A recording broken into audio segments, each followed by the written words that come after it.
We live in interesting times. Today's stories. Left-wing protesters rally against new Lebanese government. 24 bodies have been retrieved from a flooded Zimbabwe gold mine. To fight off unemployment, Iraqi youth plant startup seeds. Lavrov says there are no serious consultations on New START treaty. Iran takes aim at, quote, hateful Pence comments. OAS holds a special meeting about Venezuela. President Trump tells Europe in tweet, take back jihadist. California governor says they will see the president in court. Plus, tips on what you need in your car for winter travel.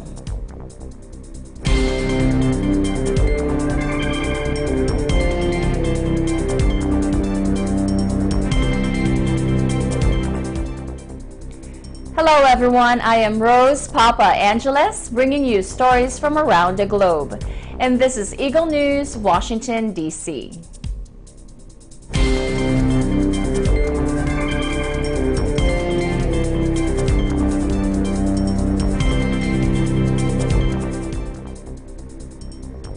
Left-wing protesters marched through the Lebanese capital to call for a vote of no confidence in the new government.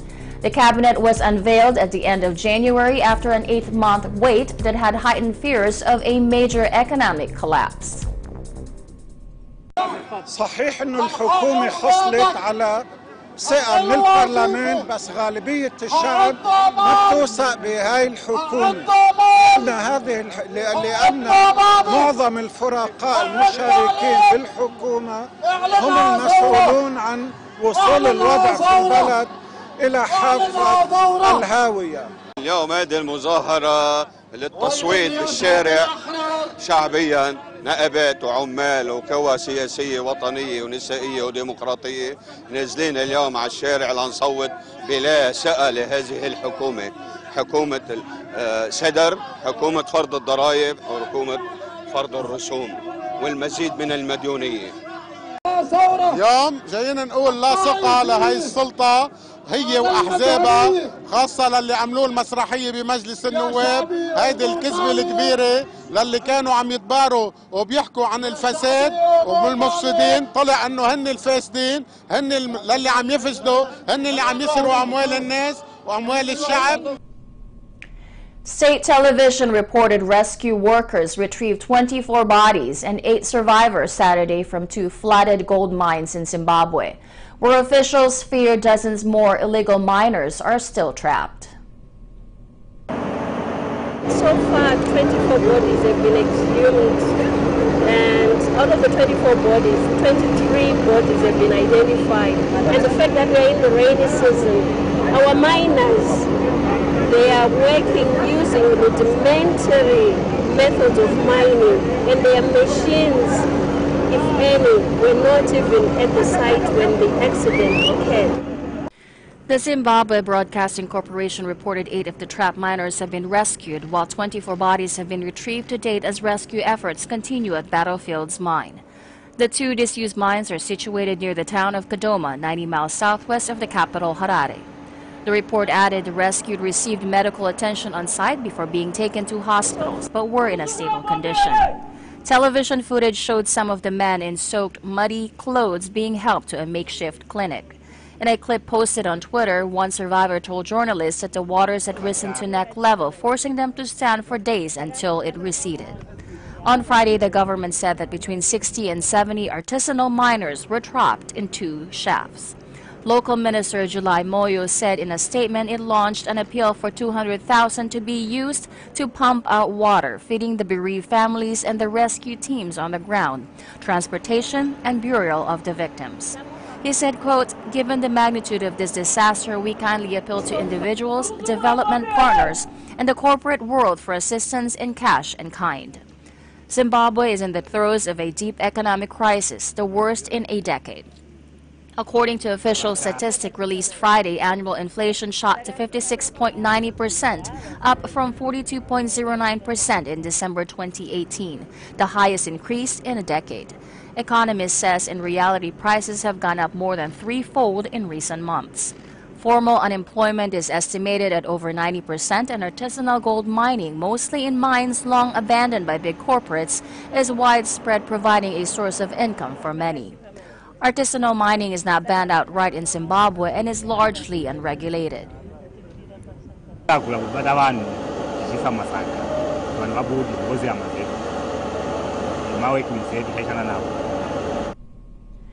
Stuck between an endless wait list for a government job and a frail private sector, Iraqi entrepreneurs are taking on staggering unemployment by establishing their own startups. The first murmurs of this creative spirit were felt in 2013, but the Islamic State group's sweep across a third of the country the following year put many projects on hold. Now, with IS defeated, co-working spaces and incubators are flourishing in a country whose unemployment rate hovers around 10%, but whose public sector is too bloated to hire. Many self-starters begin their journey in an aptly named glass building in central Baghdad, the station. There, they sip on coffee, peruse floor-to-ceiling bookshelves for ideas, and grab a seat at clusters of desks where other stylish Iraqis click away at their laptops. يعني تصل لنا حوالي 50 طلب بالشهر لشباب يريدون مساحة مشتركة ديسك حتى يطلقون مشاريعهم. في الوقت الحالي احنا عندنا من اصل 45 ديسك متوفر، عندنا 22 شركة ناشئة اجت وسجلت وقوبلت. Youth make up around 60% of Iraq's nearly 40 million people. After graduating from university, many spend years waiting to be appointed to a job in the government, Iraq's biggest employer. According to the World Bank, 4 out of 5 jobs created in Iraq in recent years are in the public sector. And in its 2019 budget, the government proposed $52 billion in salaries, pensions, and social security for its workers, a 15% jump from 2018 and more than half the total budget. But with graduates entering the workforce faster than jobs are created, many still wait indefinitely for work. The World Bank says among youth, 17% of men and a whopping 27% of women are unemployed. القطاع الحكومي اكتفى من الموظفين وبعد ما عنده قدرة بأنه يوظف ناس، فلذلك الستارت ابس والبرايفت سيكتور هي راح تصير المستقبل بالعراق. الاقتصاد مال اي بلد ما ينمو عن طريق بس الحكومة، احنا هسه معتمدين بس على النفط تقريبا بالدخل العراق، فهاي الستارت ابس راح تجذب مستثمرين من برا يجون يستثمرون بالشباب، يطورون الهيومن ريسورسز عندنا، يطورون التكنولوجي بالعراق. والى حد الان احنا عندنا قصص نجاح، بس مو قصص نجاح اللي نطمح لها بسبب الاوضاع الموجوده بالعراق، بس الوضع دا يتقدم ودا يصير احسن واحسن، لانه اكو هيومن ريسورسز دا تطلع جديده ودا تساعد بانه التكنولوجي تصير احسن بالعراق ويصير توسع بالتكنولوجي بالعراق. شيء ثاني انه احنا ما عندنا نتورك بين الديفلوبرز الديزاينرز واصحاب الافكار، فستارت اب ويكند يسوي هاي الفرصه انه تو نتورك. كذلك مركز المدينه سابق اللي هو كان الحمل الرئيسي للمدينه بالنسبه للبضائع والتسوق ايضا دمر بالكامل او هدم بالكامل وراح، فالحاجه لسوق الكتروني بالموصل كان ملح. فاحنا الهدف كان كيف انه نعمل خدمه نسهل عمليه الشراء للناس. Russian Foreign Minister Sergei Lavrov says that President Putin had repeatedly called for negotiations on the extensions of the New START treaty, a treaty on reduction and limitation of strategic offensive arms, but that no serious consultation had been proposed. Fast. And we have proposed to the United States to start such discussions, of course, taking into account the need to clear some of the concerns we have with the American decision to denuclearize some of the submarine launchers of Tomahawks and some of the heavy bombers. So far, we were not offered any meaningful consultations, but we keep trying. Coming up, Iran takes aim at, quote, hateful Pence comments. OAS holds a special meeting about Venezuela. President Trump tells Europe in tweet, "Take back jihadists." California governor says they will see the president in court. Eagle News, Washington, D.C. will be right back.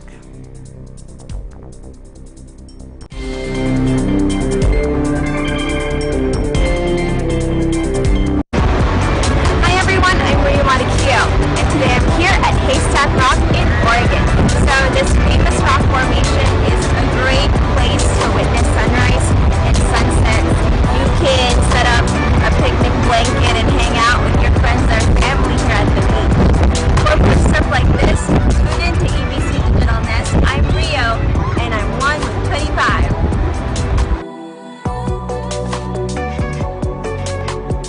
ASEAN in Focus. Monday to Friday, 2 to 2:30 p.m.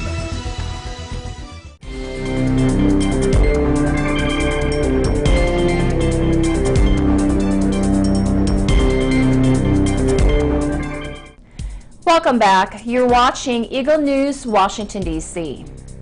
Iran's foreign minister on Sunday launched a blistering attack on U.S. Vice President Mike Pence, saying his allegations that Tehran was plotting a new Holocaust were hateful and ignorant. Mohammad Javad Zarif told the Munich Security Conference that Pence's demands for the EU to follow the U.S. in abandoning the 2015 Iran nuclear deal amounted to asking Europe to undermine its own security.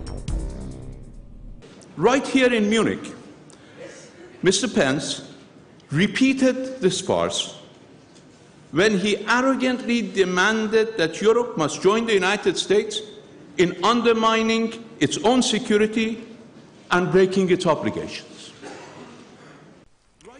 Zarif piled fresh pressure on the EU, telling Brussels that the trade mechanism to bypass U.S. sanctions on Iran was inadequate and it needed to do more if it wanted to save the accord. U.S. President Donald Trump tore up the nuclear deal last year, branding it a failure, and Washington has slapped swinging sanctions back on Tehran. Pence used a diplomatic tour of Europe this week to demand repeatedly that EU countries stop trying to preserve the deal, which curbed Tehran's nuclear ambitions in return for sanctions relief. Zarif slammed the vice president, saying he had arrogantly demanded that Europe must join the U.S. in undermining its own security and breaking its obligations to the treaty under international law. Zarif said his hateful accusations against Iran, including his ignorant allegations of anti-Semitism, are both ridiculous, but at the same time very, very dangerous. Away from the fiery rhetoric, Zarif's criticism of INSTEX, the payment mechanism created by European countries to try to continue trade with Iran, will cause concern in Brussels. The creation of INSTEX by Britain, France, and Germany, the so-called E3 European signatories to the nuclear deal, was a complex, drawn-out process that has infuriated the Trump administration, exacerbating transatlantic tensions. But while Zarif welcomed the EU's political support, he said it was not enough and demanded Europe walk the walk. He said INSTEX falls short of the commitments by the E3 to save the nuclear deal. Quote, Europe needs to be willing to get wet if it wants to swim against the dangerous tide of U.S. unilateralism, unquote. He warned that the future of the nuclear deal was on the brink, saying that while polls showed 51% of Iranians still supported staying in, there were many who thought Tehran had got a bad deal. The OAS holds a special meeting about the Venezuelan crisis. The representative of Colombia calls Nicolas Maduro an usurper, while the one from Venezuela asks Americans to reject Donald Trump and its war. No estamos frente a un presidente débil que requiera la solidaridad internacional para obtener gobernabilidad en beneficio del pueblo. No. Estamos frente a un usurpador acusado ante la Corte Penal Internacional como responsable de crímenes de guerra y delitos de lesa humanidad que promueve el terrorismo. Colombia seguirá acompañando todos los esfuerzos y redoblando su trabajo para que la democracia se recupere en Venezuela por la vía constitucional, tal como lo viene realizando el presidente Guaidó y su equipo. Por ello, esta delegación no reconoce delegados que representen la autoridad ilegítima de Nicolás Maduro en los espacios políticos de esta organización. La opinión pública de los propios Estados Unidos puede reaccionar y rechazar a Trump para que no haga la guerra en su nombre y no use las Fuerzas Armadas de este país en guerras coloniales contra países de este continente, que ya se ha declarado el continente como una zona de paz. También es posaventura. Nuestra generación tiene el deber de salvar la República. La justicia está de nuestra parte. Estamos ya mismo en el proceso de segunda liberación de nuestra patria y nosotros no faltaremos a nuestro deber. A top U.S. official said Thursday 25 countries have pledged $100 million in aid to Venezuela as the crisis hit country's Supreme Court took aim at oil executives appointed by the opposition. Venezuela is plagued by hyperinflation and major shortages of basic goods, and two men, opposition leader Juan Guaido and President Nicolás Maduro, are vying for control of the country.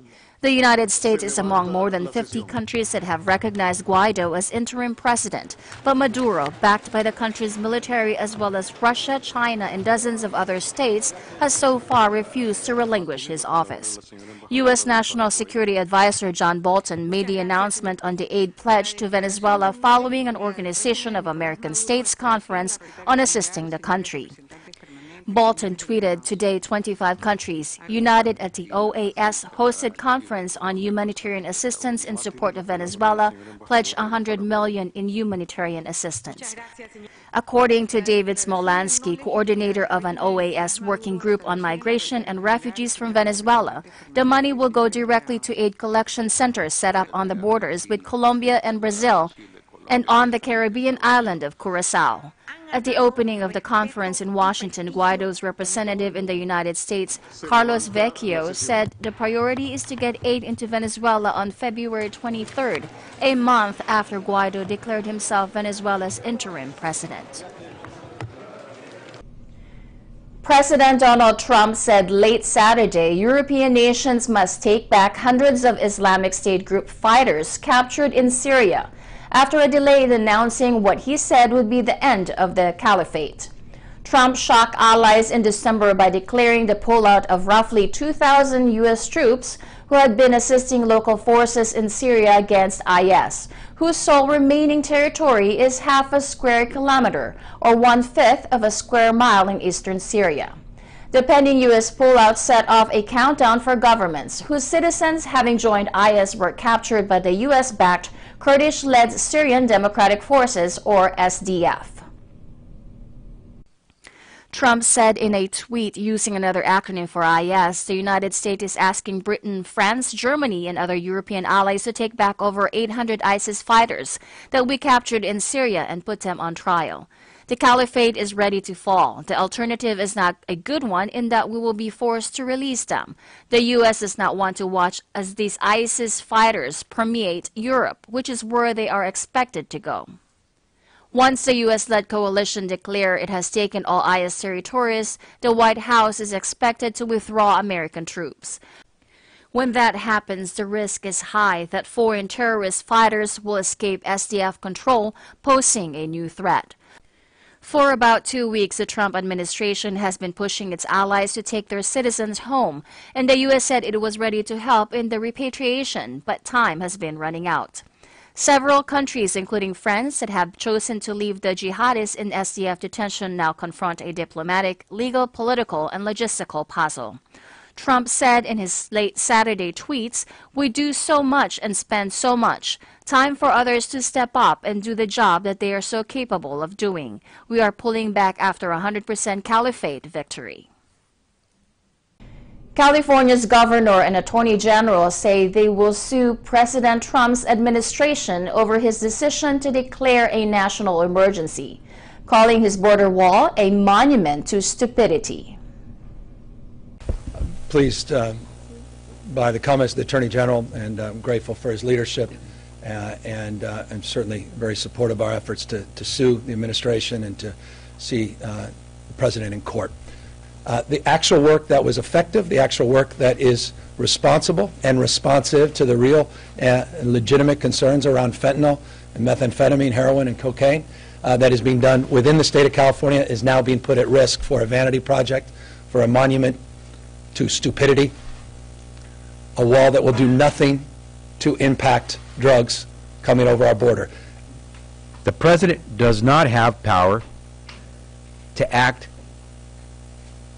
frivolously, taking the powers of this 240-plus year democracy and using them in ways that were never intended.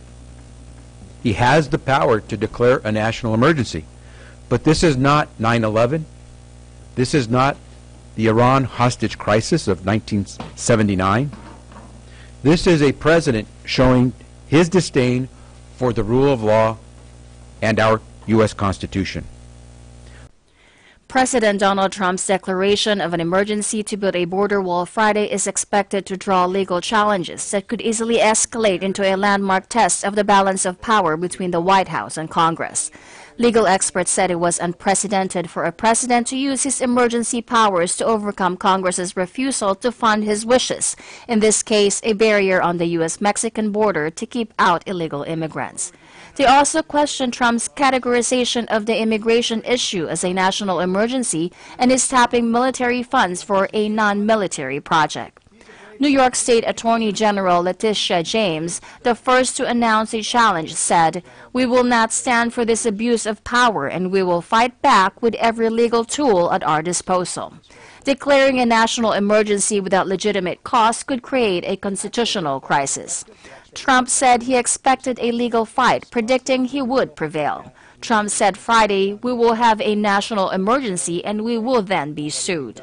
Then we will end up in the Supreme Court and hopefully we will get a fair shake and will win in the Supreme Court." Trump made the declaration based on the 1976 National Emergencies Act after Congress refused to allocate his requested $5.7 billion for a wall in a spending bill. The White House says the emergency order empowers it to pull around $6.6 billion from other sources, mostly already allocated funds in the Defense Department budget.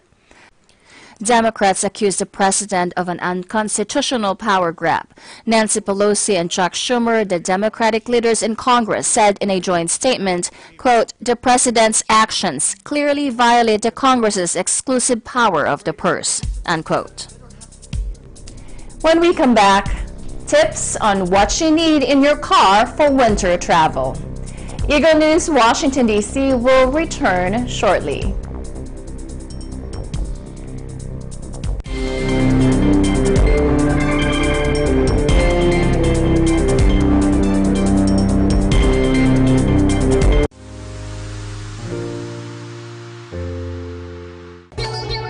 Hi, I'm Madeline. And I'm Samantha. And we're the Callion Twins. Please watch Digital Nest on Net 25 every Tuesday and Thursday at 7:30 p.m. And please subscribe to our YouTube channel, which is Digital Nest EBC. Callion Twins, signing off.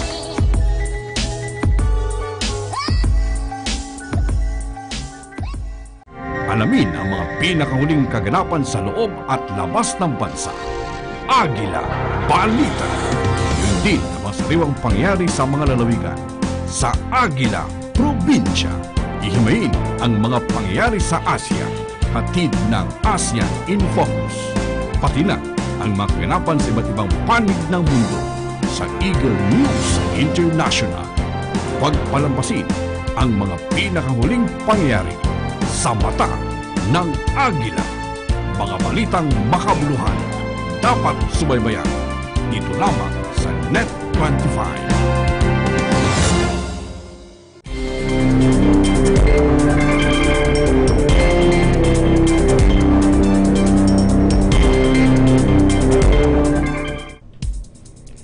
This is Eagle News, Washington, D.C. I am Rose Papa Angeles. Winter driving could be dangerous, and if you get caught in a hazardous situation, being prepared could save your life. Eagle News correspondent Sai Miamban shares with us some tips on what you should have in your car emergency kit, especially when traveling this season. Take a look.